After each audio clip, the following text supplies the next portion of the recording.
Game Designer in Progress, Episode 1 for May 17th, 2011. Going Digital. So I started my last sprint with two goals. Work out a couple prototypes of Moldcraft's primary systems, and playtest at least one prototype with another person. Let's see how I did.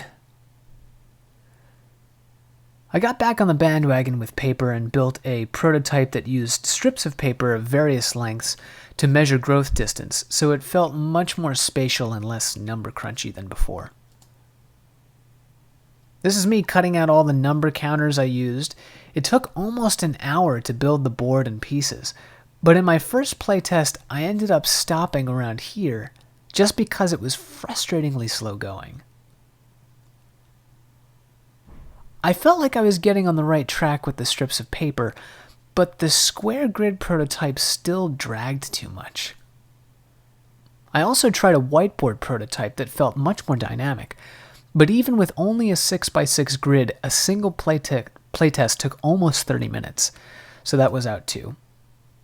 All of these didn't work for me because they still had too much bookkeeping. So why did this keep happening? I realized for this particular class of game, you're adding more work for every cell you add to the game. All my prototypes always worked fine for the first few minutes, but then they became painfully slow as I added more cells. It reminded me of a quote from Tom Bissell. In Paste magazine, in a letter series with Simon Ferrari, Tom wrote, "I do feel that video games are different from analog games. At least for me they are. The moment I most love in playing a video game is the moment in which I don't feel bound by their many rules and prescriptions, where I feel the illusion of having escaped the game in some strange way." Escaping the game means capturing the immediacy of the game world, where you're not constantly being reminded of the underlying rules. I ultimately decided to abandon the paper prototype, and it actually worked out pretty well for me. My digital prototype was much more work to produce, but I got a much more intuitive feel for the mechanics as a result. There are certainly some advantages to digital prototypes. You can handle more complex calculations and repeated work with much more elegantly. It gives you much finer control over the experience. However, you also have to deal with some disadvantages. You spend most of your time fixing bugs. The process of programming something naturally takes longer than paper prototyping. It's a tough decision between digital and paper, because both have their pros and cons. It's a different call for every project, and like me, you might end up doing a little bit of both. So I changed my original goal to a digital prototype, which turned out pretty well, and I'll go into that in a minute. Getting a playtest together, though, didn't quite work out. I ended up losing a full day to troubleshooting my computer. Sometimes computers can just be difficult. I don't want to name names, but you know who you are. I spent the better part of 24 hours wrestling with the computer until it finally decided that fighting back wasn't worth it. Strange game. The only winning move is not to play. How about a nice game of chess? So, although I had the best of intentions, I didn't quite get around to torturing anyone with my game. However, considering this is my first time that I've done something like this, I think a 1-to-1 score isn't so bad. Before talking about the prototype, I wanted to take a minute to talk about touch. In addition to growth, touch is an important part of this game, so I try to keep it in mind even while building these prototypes. Touch is a huge UI shift. It makes things immediately accessible to almost anyone.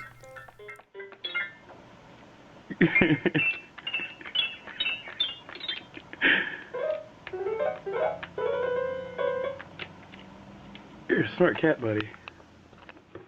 This immediacy is huge for tapping into your player's emotional connection with the game.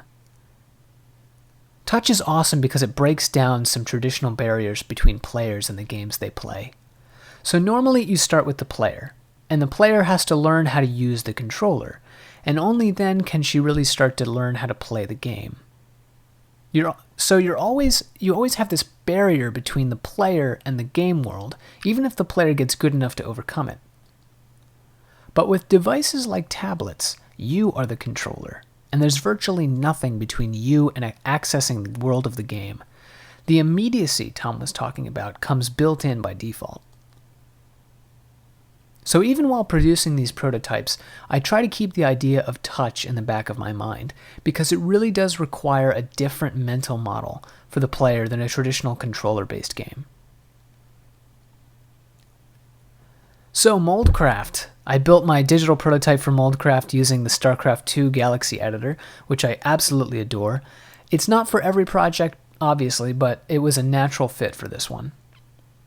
So Moldcraft in its new form is Creepcraft. You play as a queen who manages the growth of the Zerg creep as it grows over a planet's surface. Both Moldcraft and Creepcraft have corresponding parts, and I want to make sure that every aspect of this prototype has a partner in the game itself. So let's talk about the queen. In my analogy between Creepcraft and Moldcraft, she represents the player. She's sort of like the player's finger moving around the map. The queen's movement is severely limited when off the creep, so she needs to expand the creep with creep tumors in order to grow her influence. She has the ability to build structures, and I've given her 3 specific structures to build: creep tumors, spine crawlers, and extractors. Each has a specific function, and all of these are built using the queen's energy. Now I want to step back and talk about resources for a second. In a normal StarCraft game, the extractor gives the player Vespane gas. In Creepcraft, the extractor provides the queen with energy, which is similar to mana. Because the queen has no natural energy regen, this is her only source of energy. This keeps the building resources tied to a particular unit or part of the map. It means if the creep gets broken, you can't spend resources on an area you can't get to. In addition to the build ability, the queen also has some other fun powers. She can drain health from enemies. She can also transfuse her own life to any allied biological unit or structure.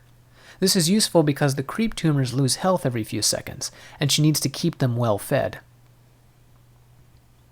So there's this positive feedback loop between extractors, energy, creep tumors, and creep. While expanding, the queen is also managing health, and this is offset by the creep tumor health, which is constantly ticking down every few seconds. So let's see how all this comes together. So this is Creepcraft. So you can see the character that you're primarily controlling here is the queen. She's now building an extractor on top of the Vespane geyser and 2 creep tumors, which will expand the creep for her. She actually can't move very quickly when she's not on the creep, so she has to expand the creep in order to do anything on the map, really. She's now building 2 spine crawlers. These are like little towers that'll attack things that are near it. And this was a strategy that I found was actually really useful, and I did not expect it to be. So you can see that the queen is lowering these two enemies into the towers, and that's how she actually kills them. If I attacked these guys, just because of the way that this is naturally balanced, if I attacked both of these guys just with the queen and no help at all, I'd actually die. So I found that it was really useful to kind of lure people in and attack them. I got into a little bit of trouble here. You can see these 2 guys were attacking my spine crawler, and I had to deal with it. The spine crawler survives, but it's pretty low health, so I used my transfusion ability to heal it up.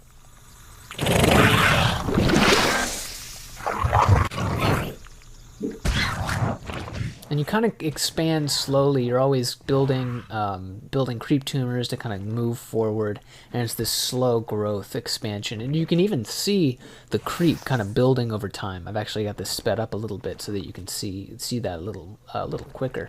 It really does have this cool growth feel to it. I was really happy with it. the spine crawlers can also stand up and relocate. So I would kind of move them all forward slowly as I would build them. And it's actually a kind of a cool dynamic where it didn't feel as static as like a tower defense, but it felt like a real tower defense.